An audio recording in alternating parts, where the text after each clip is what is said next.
Rahasia Asyifa karya Nilam Fajar Rahayu. Namanya Asyifa Zahira Putri. Banyak orang menilai bahwa hidup Syifa dipenuhi dengan kebahagiaan. Namun, mereka tidak tahu tentang kepedihan yang Syifa sembunyikan dari semua orang. Pernah Syifa merasa benar-benar jatuh ketika ayahnya pergi meninggalkan Syifa untuk selamanya karena sebuah kecelakaan. Kini ia tinggal bersama ibu dan adiknya.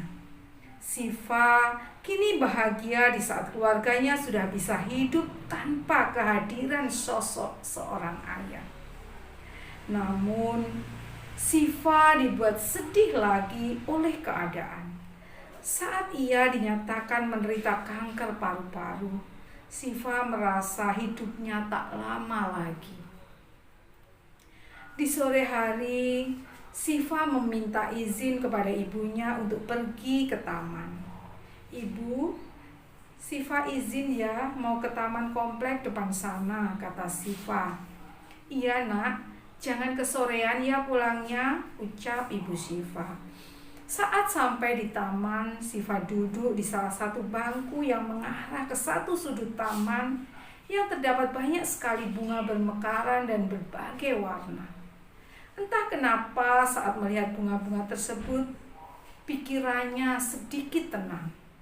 Tiba-tiba saat Syifa asik dengan pikirannya, ada seorang pemuda yang duduk di sampingnya. "Bagus dan indah ya taman ini.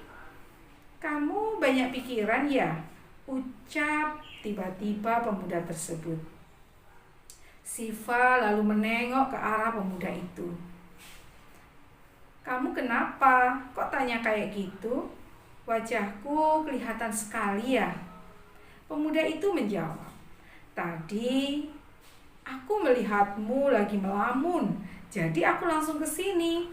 Takutnya kamu tiba-tiba kesurupan atau kerasukan penghuni taman ini, kan serem." Syifa yang mendengar itu pun langsung memutar malas bola matanya. "Oh iya, kenalkan, namaku Rama. Siapa tahu kita bertemu lagi dan menjadi teman," ujar pemuda itu. "Iya, namaku Zahira." "Kamu kayaknya asik ya kalau diajak ngobrol," jawab Syifa. Secara spontan Syifa memperkenalkan dirinya dengan nama tengahnya. Padahal kalau ada orang lain yang memanggil ia dengan nama Zahira, pasti ia akan marah. Karena itu panggilan khusus yang digunakan ayahnya sewaktu masih hidup. "Enggak, aku kayak gini enggak ke semua orang. Entah kenapa saat aku melihatmu tadi, kayaknya kamu lagi terpuruk. Jadi aku berinisiatif untuk menghiburmu," jawab Rama. Syifa merasa Rama itu orangnya humoris, sehingga obrolan mereka terus berjalan sampai sore hari. Saat sampai di rumah, Syifa langsung disambut oleh adiknya. "Kakak dari mana?" tanya adiknya yang bernama Zahra. "Dari taman, Dik." "Emangnya kamu gak tanya ibu?" jawab Syifa. "Enggak kak, kok kakak gak ngajak Zahra sih? Kan Zahra juga mau bermain di taman," ucap Zahra dengan sedikit cemberut. Syifa yang melihat itu pun terkekeh dengan ekspresi wajah adiknya. Kak Syifa sudah resmi menjadi murid di salah satu SMA favorit di kotanya. Setelah beberapa hari mengikuti masa pengenalan lingkungan sekolah atau yang biasa disebut dengan MPLS, Syifa kini belum mendapatkan teman yang akrab dengan dirinya dan Syifa tidak memikirkan tentang itu. Di pagi hari, Syifa terbangun dan bersiap-siap untuk berangkat ke sekolah. Saat tiba di sekolah, Syifa merasakan kepalanya sangat pusing. Betapa terkejutnya Syifa saat batuknya mengeluarkan darah. Syifa langsung berlari ke kamar mandi yang berada di samping kelasnya.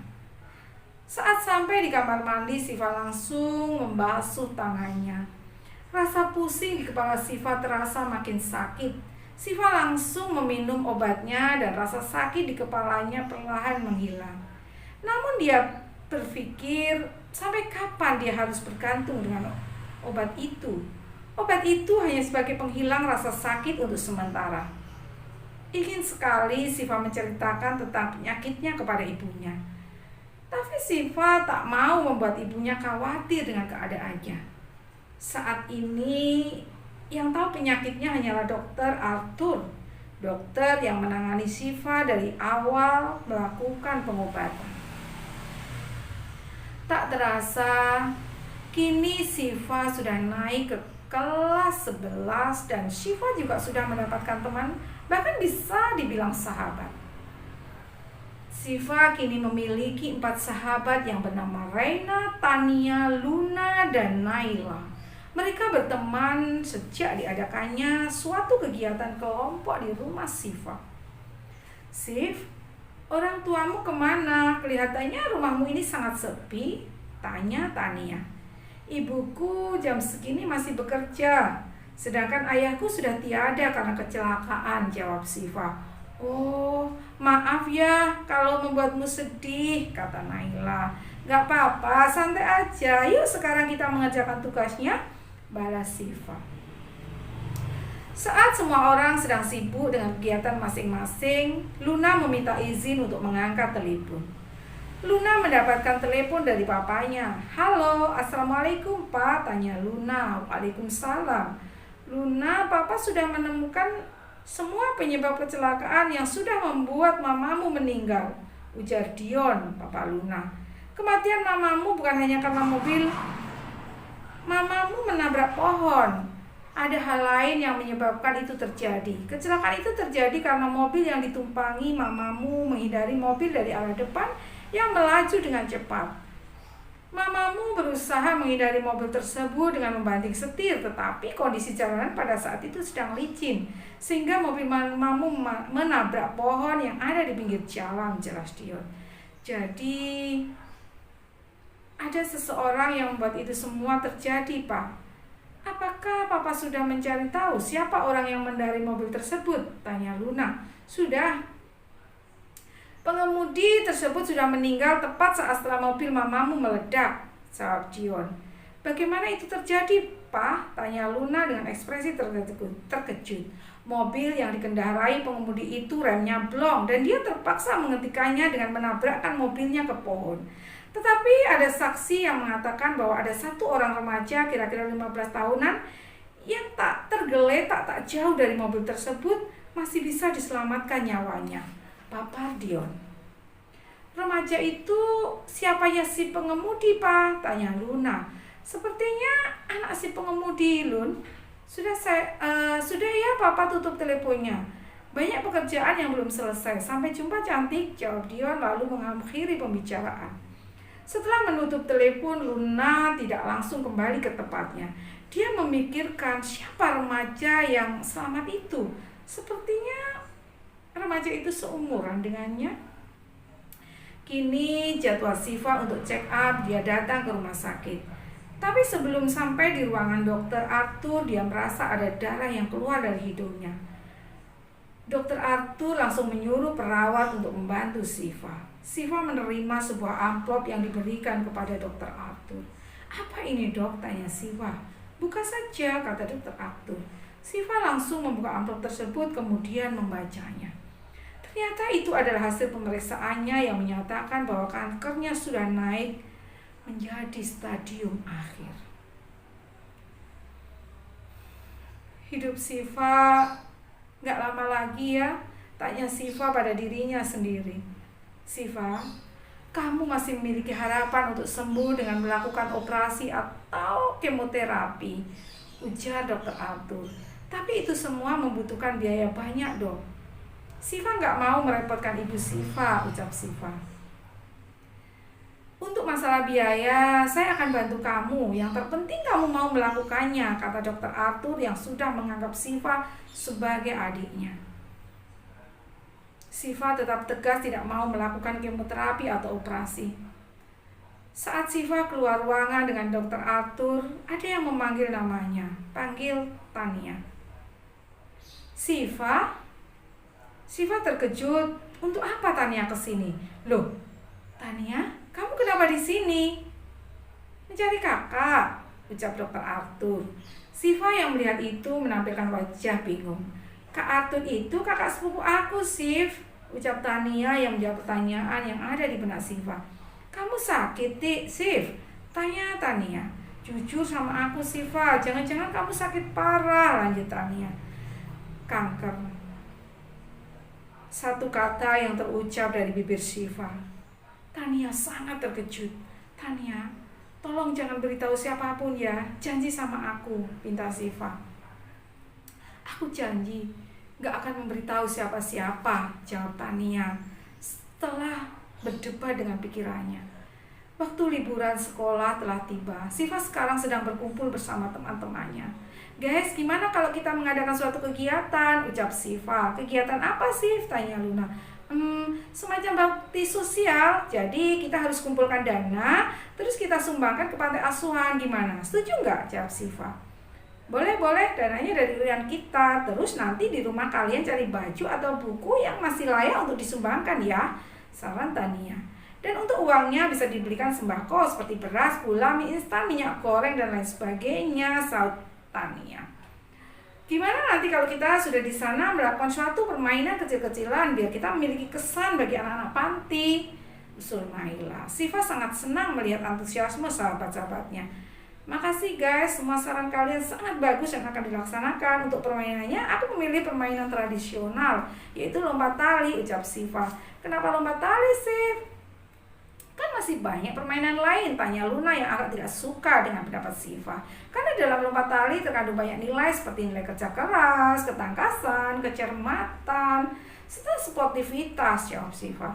Asal kalian tahu, permainan lompat tali mengandung filosofi kehidupan, yaitu setiap kali kita selesai melakukan tantangan, maka akan ada tantangan lain yang lebih tinggi atau sulit dari sebelumnya. Oleh karena itu, kita tidak boleh menyerah dan harus tetap berusaha, lanjut Siva. Wah, mantap sekali. Biar terasa tradisionalnya, besok kita beli kawat gelang untuk dirangkai menjadi sebuah tali, kata Naila. Beberapa hari ini mereka sibuk membeli barang-barang yang akan mereka sumbangkan. Kegiatan tersebut dilaksanakan seminggu setelah rencana diadakan. Kini saatnya mereka berangkat menuju panti asuhan. Di sana mereka langsung menemui ibu panti untuk minta izin dan memberikan sumbangan. Anak-anak semuanya kumpul di sini ya. Di sini ada kakak-kakak yang mau bermain dengan kalian, ucap ibu panti. Mereka langsung berkumpul di hadapan ibu panti. Siva dan sahabat-sahabatnya maju ke depan dan perkenalkan diri. Ibu panti pamit undur diri karena masih ada urusan yang penting. Adik-adik, perkenalkan nama kakak Siva. Di samping kakak namanya Kak Tania. Kakak yang memiliki bulu mata lentik itu namanya Kak Rania. Di sampingnya ada Kak Naila yang memiliki lesung pipi, dan di sampingnya lagi namanya Kak Luna yang memiliki mata sipit, ucap Siva memperkenalkan teman-temannya. Halo adik-adik, apa kabar? Mau bermain dengan kakak-kakak ini apa enggak? Tanya Rania. Baik Kak, mau dong, ucap serempak anak-anak panti. Oke, saat ini kita akan bermain lompat tali. Kalian bisa membentuk kelompok sebanyak 5 anak dan di setiap kelompok nanti akan kakak bermain dengan kalian. Paham adik-adik? Ujar Siva. Paham Kak? Anak-anak panti langsung membentuk kelompok masing-masing. Sahabat-sahabat Siva langsung berpencar dan mulai bermain. Tetapi tidak dengan Siva. Siva melihat ada satu anak panti yang sendirian. Dia tidak memiliki kelompok seperti yang lain. Halo dek, kenapa gak ikut bermain dengan teman-temannya?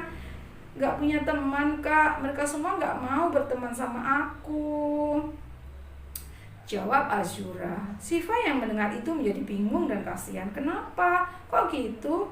Mereka kelihatannya anak-anak yang baik. Gak apa-apa Kak. Kakak jangan menilai seseorang dari apa yang kakak lihat pertama kali. Karena bisa jadi penilaian kakak itu berubah saat kakak melihat untuk yang kedua kali dan seterusnya. Setiap orang bisa berubah Kak, tergantung waktu dan keadaan, ucap Azura dengan bijak. Siva yang mendengar itu menjadi tertegun. Seorang anak kecil bisa berkata seperti orang dewasa. Adik namanya siapa? Dan seterusnya. Ini masih ada beberapa lembar lagi ya. Jadi kalau teman-teman mau membaca kisah selanjutnya, bisa dibaca dalam buku 1000 Pintu Terbuka, antologi cerpen dan puisi, hasil lomba Piala Kinanti 9. Penulisnya adalah Nilam Fajar Rahayu, lahir di Kota Bojonegoro tahun 2005. Tengah menempuh pendidikan di SMKN Kasiman, jurusan Akuntansi Keuangan. Terima kasih.